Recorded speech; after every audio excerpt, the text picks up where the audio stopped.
Hey guys! So today you and I are going to talk about getting into the industry. So let's get into it. So the question in question was a little bit of a story. Dear Frederick, I have been following your YouTube channel for several years now, and I've learned a lot. I really like your realistic and pragmatic view on things. It is very refreshing in a world of hype and noise. I hope it's okay to email you with the question, but if not, feel free to ignore this email. Don't worry, guys. You can. You have no idea how common it is for me to just like I, I'm just a guy. I swear to you, this is not like a serious, like large channel. I don't have a team or anything like that. You want to email me a question or send me a message on LinkedIn or anything, you feel free to do so. Or I could post a comment on the channel, like section of the videos and stuff, and I'll do my best to like reply every single time. Like I even had some, you know, talks with people who just randomly wanted to do a video chat with me, and it doesn't cost you anything. I promise you. I don't do like paid consultancy work and stuff like that. This is just a hobby, I swear to you. I am 33 years old and living in Europe, and I want to make a transition to a career in web development. I have a decent understanding of HTML, CSS, JavaScript, and I'm currently learning TypeScript and Vue.js. Do you think it is too late for me to make a transition due to my age, the layoffs, and AI? I have skills in UX UI design but want to switch to programming and get a job in web development. Do you have any advice for me? What path would you recommend to take to be effective at increasing my chances if I have any? What is the best way to build up my skills and to get to an employable level? Right. So the tip that I can give you is to sort of approach this the same way as the junior software developers usually do. So you've already touched on like the tech that you're talking about here is makes me sort of go, okay, you're interested in a front-end developer position. So first off the bat, your age is not really like, I mean, I'm not going to say that it's I'd like to say that the ageism goes beyond a certain point where it starts becoming more and more prevalent, and that is when you're hitting, you know, your mid 40s and things like that, where it might come up. And in some situations it might come up in certain specific companies, so forth and so forth. But I always tell people to, at least here in Europe, I'm not saying that this is the case for all across the world, but most of the time when people are hiring you for a position, your age is less of a factor. It is more about what your age represent and like what you, how do I put this, how you are equipped to deal with a certain culture.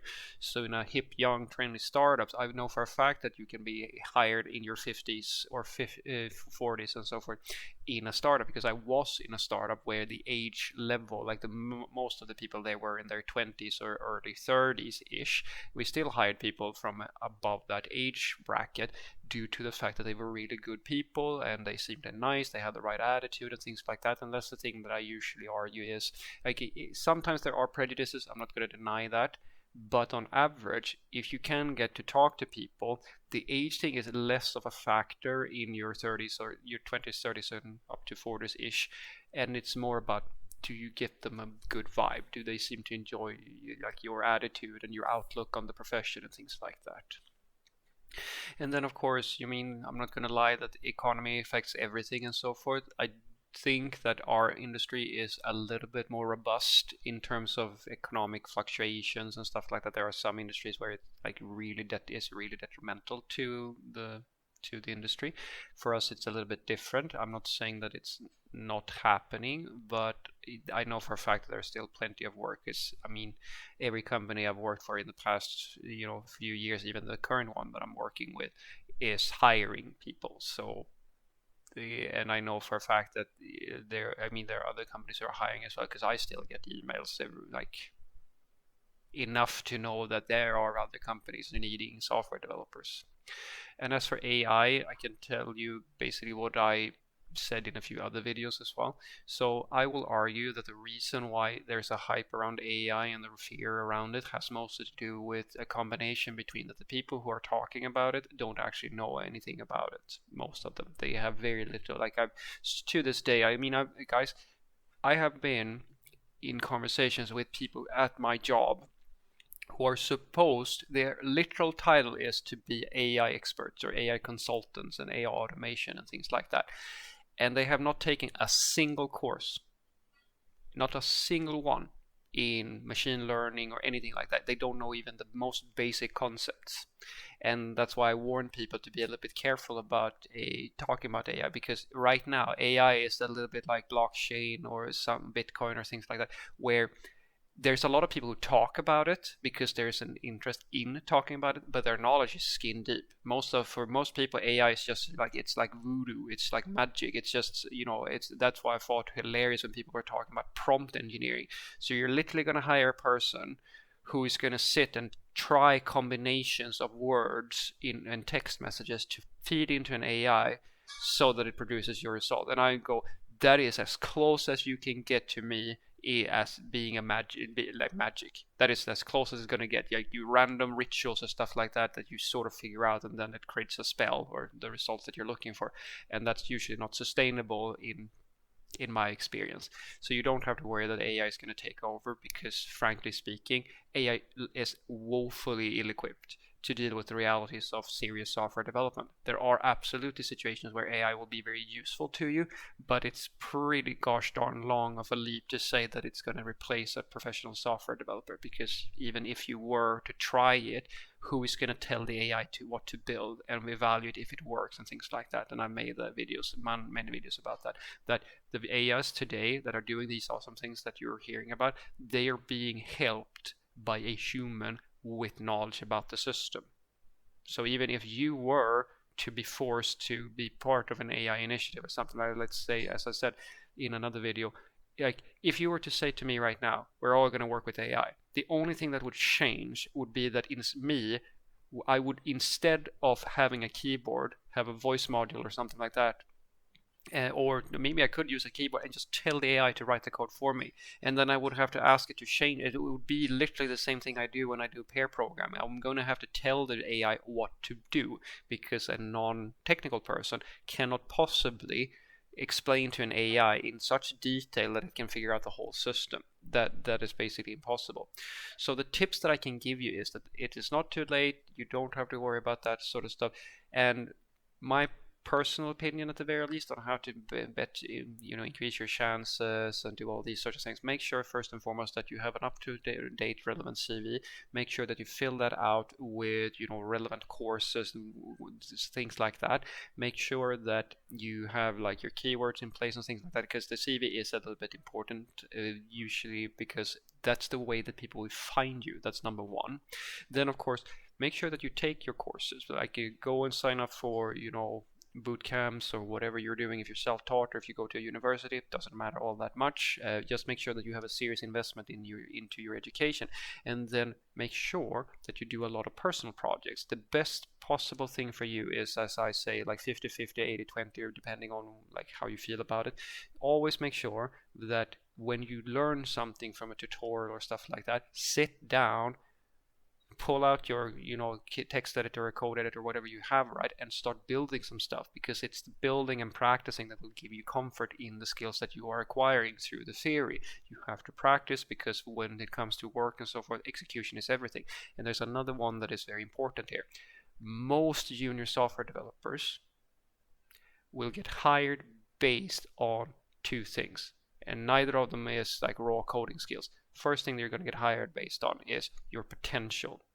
Second thing is your passion and like your soft skills and stuff like that. Those things matter more than anything else. So when you get to an interview and so forth, like as I said, the first thing is just to get to the interview through like having a good CV. Another tip I can give you, apart from coursework, you can do some like light consultancy work, like freelancing stuff, or you can do things such as do pro bono work, just to get something on the CV, so people get a little bit of sense of that you've been doing some stuff. It doesn't have to be serious stuff, guys. You don't have to be like me, who's been working for many years, to put something on your CV. Just make sure that it's relevant and that it sort of gives credit to the idea that you have at least done some stuff with code. That is that's really great, because that will get you into the interview. And once you're in the interview, make sure that you have some interesting projects or something like that that you can talk about, like, ideally at length. Like if you have personal projects or something that sort of showcases that you've been doing some extra stuff and stuff like that, that's really great. Everybody wants to hear about that in a junior, that you've been sort of playing around as a hobby, or you've done something serious and stuff like that, because it's though that sort of proves that you have an interest in the work and a passion for it. And then, as I like to say, increase positivity by 40%, be a pleasant time, and make people get a good gut feeling from you. Because if you can leave an interview with the interviewer feeling like, yeah, this is the person I think that we could be able to, he or she should probably be able to learn pretty quickly, and they seem passionate and they have the right attitude and stuff like that, that's the stuff that's going to get you hired as a junior. So what I want you to take away from this is that no, even if you're 33, it's not like the end for you. I think that the oldest schoolmate I had when I went to school was 38 or something, or pushing 40, and he also got work. Not, and I know for a fact, I know people in their 20s who didn't get work because they lacked the things that I was talking about. If you're not like making sure that you know the tools of the trade, and you experiment, do your own personal projects, do some extra learning and things like that, and make sure that have an up-to-date CV, put things on there, so that people can find you, like all the keywords, and you can use mine if you want to. Like I always tell people that mine is not by any means perfect. You can take a look at it and sort of see what I put on there and sort of fill it out a little, if you take what you could from it, or look at other people who do really well with CVs and stuff like that, because it's important to like a LinkedIn profile or something like that, so that people can find you. And then of course you have to go on the job hunt as well. But once you have those things in place, then the rest of it is really down to take as many courses as you can on stuff, and make sure that you know what tools in your region, like go to the job postings, make sure that you know what tools people are using and get to know them. And then do a lot of personal projects, like build stuff, like random stuff. You look at my GitHub repo, guys, like there's like 100 projects there. I'm never going to touch them again. It was just stuff that I played around with to learn. But when I have a few of them that I'm a little bit extra proud of, that when people talk to me about them in an interview, and they ask like, have you done anything, and so forth and so forth, usually I talked about them just in passing. I say that, yeah, I have a few small open source projects, I have a little YouTube channel or something like that. That gives a good feeling to the person who's doing the interview. They get the sensation of that this is a person who really cares about the craft. That is more important than anything else for a junior software developer, because although you may not be able to come and do something like me, or someone who's more experienced than me, and say, I have so many years of work experience, I worked in these companies, I've done these big projects. You can't, maybe you don't have that. But what you do have is the ability to show that I really care about this sort of work. I'm a really good time to be around, and like I'm going to be a good coworker, and I'm a worthwhile investment. That will not work for every single company, but when people are hiring a junior, that is most of what they are looking for. So if you can give them that good gut feeling, you're doing everything right. Have a great day.